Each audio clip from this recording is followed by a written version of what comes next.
ফের সিআরপিএফ এবং মাওবাদীদের মধ্যে গুলির লড়াই, খতম দুই মাওবাদী, শহীদ সিআরপিএফ এক জওয়ান। ঘটনাটি ঘটেছে ঝাড়খণ্ডের বোকারো জেলার বীরহোডেরা জঙ্গল এলাকায়। ঝাড়খণ্ডের সিআরপিএফ ও মাওবাদীদের গুলির লড়াই, খতম হয়েছেন দুই মাওবাদী, শহীদ হয়েছেন সিআরপিএফ এর কোবরা ব্যাটালিয়নের এক জওয়ান।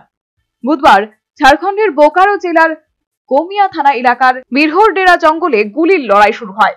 বোকারো রেঞ্জের আইজি ক্রান্তি কুমার গাড়ি রেসি জানান, মাওবাদীদের গতিবিধি সম্পর্কে খবর পেয়ে নিরাপত্তা বাহিনী এলাকায় পৌঁছায়। এরপর তল্লাশি অভিযান শুরু হয় গুলির লড়াই। দুই মাওবাদী নিকেশ হয়েছে। গোটা এলাকায় তল্লাশি অভিযান এখনো চলছে বলে জানা গেছে। এলাকায় কোবরা ব্যাটালিয়ন সহ রাজ্য পুলিশ ও সিআরপিএফ এর যৌথ বাহিনী মোতায়েন করা হয়েছে। বাহিনীর সংখ্যা বাড়ানো হয়েছে এলাকায়। ঘটনাস্থল থেকে উদ্ধার হয়েছে প্রচুর অস্ত্রশস্ত্র ও বিস্ফোরক। সূত্রের খবর, মৃত দুই মাও নেতার মধ্যে একজনের মাথার দাম ছিল 5 লক্ষ টাকা। পাশাপাশি তেলেঙ্গানার মুলুগি গ্রামে অস্ত্রশস্ত্র সমেত আত্মসমর্পণ করলেন 5 জন মাওবাদী নেতা।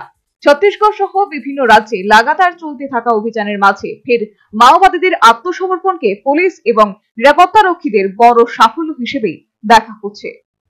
Bureau report, news vanguard.